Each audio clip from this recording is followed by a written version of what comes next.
ॐ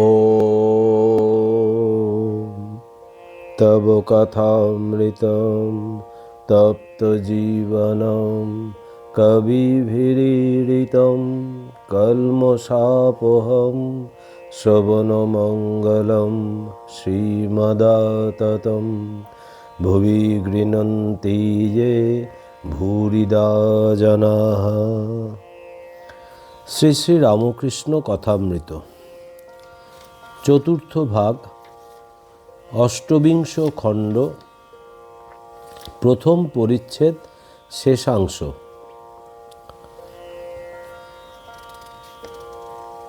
master ডাক্তারকে, ইনি মহিমা, খুব সায়েন্স পড়েছেন। ডাক্তার সহাস্যে, কি ম্যাক্সমূলার সায়েন্স অফ রিলিজিয়ান? মহিমা শ্রীরামকৃষ্ণের প্রতি, আপনার অসুখ ডাক্তারেরা আর কি করবে? যখন শুনলাম যে আপনার অসুখ করেছে, তখন ভাবলাম যে ডাক্তারের অহংকার বাড়াচ্ছেন। শ্রীরামকৃষ্ণ, ইনি খুব ভালো ডাক্তার আর খুব বিদ্যা। মহিমাচরণ, আজ্ঞা হ্যাঁ, উনি জাহাজ আর আমরা সব ডিঙি। ডাক্তার বিনীত হইয়া হাত জোর করিতেছেন। মহিমা, তবে ওখানে ঠাকুর শ্রীরামকৃষ্ণের কাছে সবাই সমান। ঠাকুর নরেন্দ্রকে গান গাইতে বলিতেছেন। নরেন্দ্রের গান: এক, তোমারেই করিয়াছি জীবনের ধ্রুবতারা। দুই, অহংকারে মত্ত সদা অপার বাসনা। তিন, চমৎকার অপার জগৎ রচনা তোমার, শোভার আগার বিশ্ব সংসার। চার, মহাসিংহাসনে বসি শুনিছ হে বিশ্বপিত, তোমারই রচিত ছন্দ মহান বিশ্বের গতি গীত।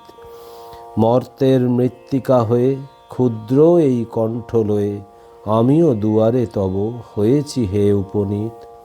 কিছু নাহি চাহি দেব, কেবল দর্শন মাগি, তোমারে শোনাব গীতি, এসেছি তাহারি লাগি। গায়ে যথা রবি শশী, সেই সভা মাঝে বসি, একান্তে গাইতে চাহে এই ভকতের চিত। পাঁচ, ওহে রাজ রাজেশ্বর দেখা দাও, করুণা ভিখারি আমি, করুণা কটাক্ষে চাও। চরণে উৎসর্গ দান করিতেছি এই প্রাণ, সংসার অনল কুণ্ডে ঝলসি গিয়াছে তাও। কলুষ কলঙ্কে তাহে আবরিত এ হৃদয়, মোহে মুগ্ধ মৃতপ্রায় হয়ে আছি দয়াময়। মৃত সঞ্জীবনী মন্ত্রে শোধন করিয়ে লও। ছয়, হরিরস মদিরা পিয়ে মম মানস মাতরে, লুটায় অবনীতল হরি হরি বলি কাঁদরে। শ্রীরামকৃষ্ণ, আর जो कुछ है सो तू ही है। ডাক্তার, আহা! গান সমাপ্ত হইল। ডাক্তার মুগ্ধ প্রায় হইয়াছেন। কিয়ৎক্ষণ পরে ডাক্তার অতি ভক্তিভাবে হাত জোর করিয়া ঠাকুরকে বলিতেছেন, তবে আজ যাই, আবার কাল আসব। শ্রীরামকৃষ্ণ, একটু থাকো না, গিরিশ ঘোষকে খবর দিয়েছে। মহিমাকে দেখাইয়া, ইনি বিদ্বান, হরিনামে নাচেন, অহংকার নাই। কোন নগরে চলে গেছিলেন, আমরা গেছিলাম বলে। আবার স্বাধীন, ধনবান, কারু চাকরি করতে হয় না। নরেন্দ্রকে দেখাইয়া, এ কেমন? ডাক্তার, খুব ভালো। শ্রীরামকৃষ্ণ, আর ইনি? ডাক্তার, আহা! মহিমাচরণ, হিন্দুদের দর্শন না পড়লে দর্শন পড়াই হয় না। সাংখ্যের চতুর্বিংশতি তত্ত্ব ইউরোপ জানে না, বুঝতেও পারে না। শ্রীরামকৃষ্ণ সহাস্যে, কি তিন পথ তুমি বলো? মহিমা, সৎ পথ, জ্ঞানের পথ, চিৎ পথ, যোগের, কর্মযোগ, তাই 4 আশ্রমের ক্রিয়া কি কি কর্তব্য এর ভিতর আসছে। আনন্দ পথ, ভক্তি প্রেমের পথ, আপনাতে 3 পথেরই ব্যাপার। আপনি 3 পথেরই খপর বাতলে দেন। ঠাকুর হাসিতেছেন। আমি আর কি বলবো, জনক বক্তা, সুখদেব শ্রোতা। ডাক্তার বিদায় গ্রহণ করিলেন। সন্ধ্যার পর চাঁদ উঠিয়াছে। আজ কোজাগর পূর্ণিমার পর দিন, শনিবার, 9ই কার্তিক। ঠাকুর সমাধিস্থ দাঁড়াইয়া আছেন। নিত্যগোপালও তাহার কাছে ভক্তিভাবে দাঁড়াইয়া আছেন। ঠাকুর উপবিষ্ট হইয়াছেন। নিত্যগোপাল পদসেবা করিতেছেন। দেবেন্দ্র, কালীপদ প্রভৃতি অনেকগুলি ভক্ত কাছে বসিয়া আছেন। শ্রীরামকৃষ্ণ দেবেন্দ্র প্রভৃতির প্রতি। এমনি মনে উঠছে, নিত্যগোপালের এ অবস্থাগুলো এখন যাবে। ওর সব মন কুড়িয়ে আমাতেই আসবে, যিনি এর ভিতর আছেন তাতে। নরেন্দ্রকে দেখছো না? সব মনটা ওর আমার উপরই আসছে। ভক্তেরা অনেকে বিদায় লইতেছেন। ঠাকুর দাঁড়াইয়া আছেন। একজন ভক্তকে জপের কথা বলিতেছেন। জপ করা কিনা নির্জনে নিঃশব্দে তার নাম করা। এক মনে নাম করতে করতে, জপ করতে করতে তার রূপ দর্শন হয়, তার সাক্ষাৎকার হয়।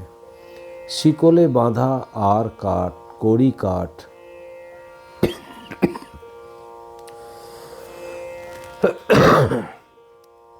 গঙ্গার গর্ভে ডুবানো আছে। শিকলের আর একদিক তীরে বাঁধা আছে। শিকলের এক একটি পাপ লিঙ্ক ধরে ধরে গিয়ে ক্রমে ডুব মেরে শিকল ধরে ধরে যেতে যেতে ওই কড়িকাঠ স্পর্শ করা যায়। ঠিক সেই রূপ জপ করতে করতে মগ্ন হয়ে গেলে ক্রমে ভগবানের সাক্ষাৎকার হয়। কালীপদ সহাস্যে ভক্তদের প্রতি। আমাদের এ খুব ঠাকুর, জপ ধ্যান তপস্যা করতে হয় না। এই সময় ঠাকুর হঠাৎ বলিতেছেন, এটা কেমন করছে? ঠাকুরের গলায় অসুখ করিতেছে। দেবেন্দ্র বলিতেছেন, এ কথায় আর ভুলি না। দেবেন্দ্রের এই মনের ভাব যে ঠাকুর কেবল ভক্তদের ভুলাইবার জন্য অসুখ দেখাইতেছেন। ভক্তেরা বিদায় গ্রহণ করিলেন। রাত্রে কয়েকটা ছোকরা ভক্ত পালা করিয়া থাকিবেন। আজ মাস্টারও রাত্রে থাকিবেন। 29 খণ্ড। শ্যামপুকুর বাটিতে নরেন্দ্র, মণি প্রভৃতি ভক্ত সঙ্গে। প্রথম পরিচ্ছেদ। অসুখ কেন? নরেন্দ্রের প্রতি সন্ন্যাসের উপদেশ। ঠাকুর শ্যামপুকুর বাটিতে নরেন্দ্র প্রভৃতি ভক্ত সঙ্গে বসিয়া আছেন। বেলা 10টা। আজ 27শে অক্টোবর 1885, মঙ্গলবার। আশ্বিন কৃষ্ণা চতুর্থী, 12ই কার্তিক। 26শে অক্টোবর 11ই কার্তিকের কথা ও ডাক্তার সরকারের সহিত বিচার।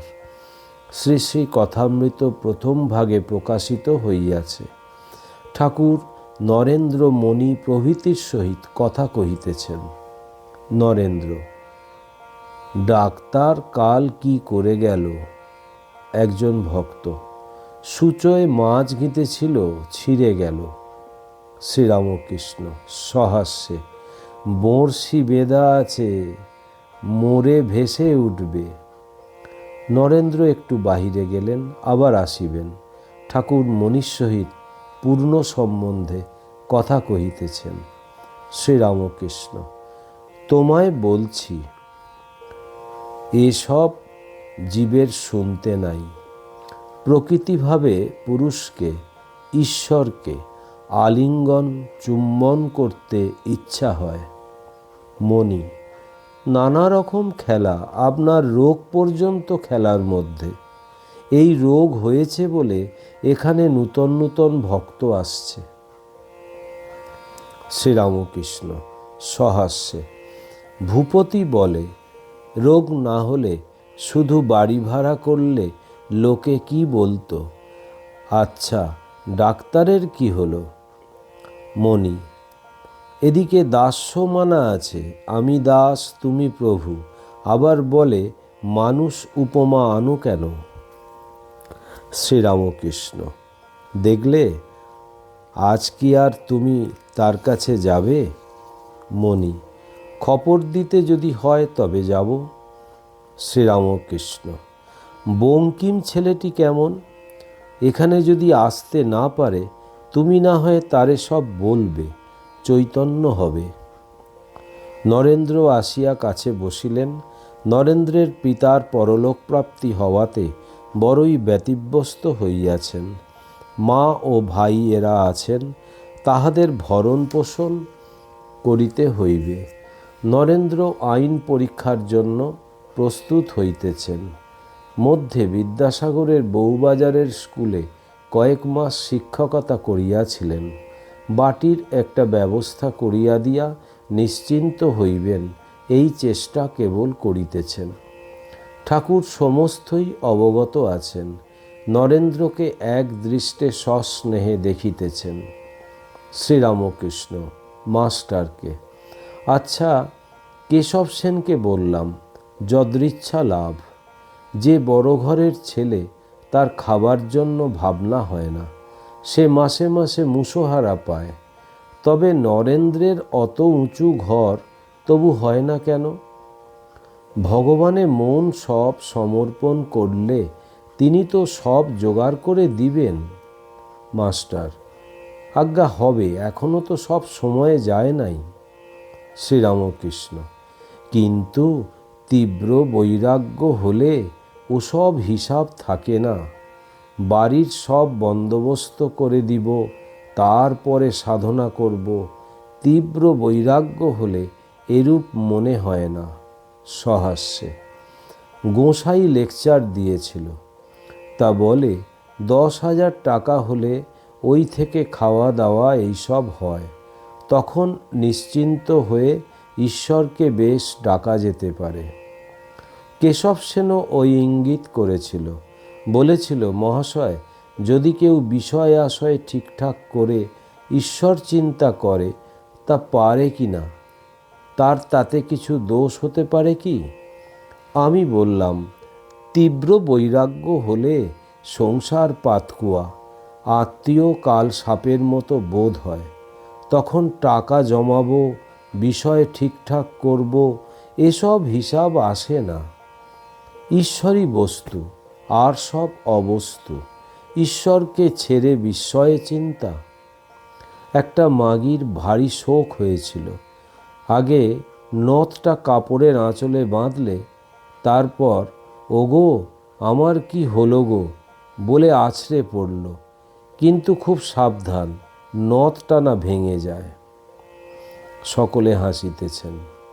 নরেন্দ্র এই সকল কথা শুনিয়া বানবিদ্ধের ন্যায় একটু কায়িত হইয়া শুইয়া পড়িলেন। মাস্টার তার মনের অবস্থা বুঝিয়া নরেন্দ্রের প্রতি সহাস্যে: শুয়ে পড়লে যে? শ্রীরামকৃষ্ণ মাস্টারের প্রতি সহাস্যে: আমি তো আপনার ভাসুরকে নিয়ে আছি, তাইতেই লজ্জায় মরি। এরা সব অন্য মাগিরা পরপুরুষ নিয়ে কি করে থাকে। মাস্টার নিজে সংসারে আছেন, লজ্জিত হওয়া উচিত। নিজের দোষ কেহ দেখে না, অপরের দেখে। ঠাকুর এই কথা বলিতেছেন। একজন স্ত্রীলোক ভাসুরের সঙ্গে নষ্ট হইয়াছিল। সে নিজের দোষ কম, অন্য নষ্ট স্ত্রীলোকদের দোষ বেশি মনে করিতেছে। বলে, ভাসুর তো আপনার লোক, তাইতেই লজ্জায় মরি। নিচে একজন বৈষ্ণব গান গাইতেছিল। ঠাকুর শুনিয়া অতিশয় আনন্দিত হইলেন। বৈষ্ণবকে কিছু পয়সা দিতে বলিলেন। একজন ভক্ত কিছু দিতে গেলেন। ঠাকুর জিজ্ঞাসা করিতেছেন, কি দিলে? একজন ভক্ত বলিলেন, তিনি 2 পয়সা দিয়েছেন। ঠাকুর, চাকরি করা টাকা কিনা? অনেক কষ্টের টাকা, খোসামোদের টাকা, মনে করেছিলাম 4 আনা দিবে। ছোট নরেন ঠাকুরকে যন্ত্র আনিয়া তারিতের প্রকৃতি দেখাইবেন বলিয়াছিলেন।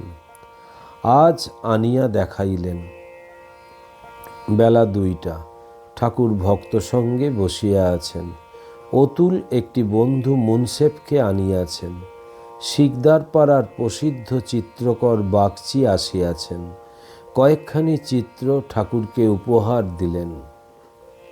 ঠাকুর আনন্দের সহিত পট দেখিতেছেন। সরভুজ মূর্তি দর্শন করিয়া ভক্তদের বলিতেছেন, দেখো দেখো কেমন হয়েছে। ওম নিরঞ্জনম নিত্যম অনন্তরূপম ভক্তানুকম্পাধীত বিগ্রহং বৈ ঈশাবতারম পরমেশমিড্রম তং রামকৃষ্ণম শিরসা নমামহম। শ্রীরামকৃষ্ণ অর্পণমস্তু।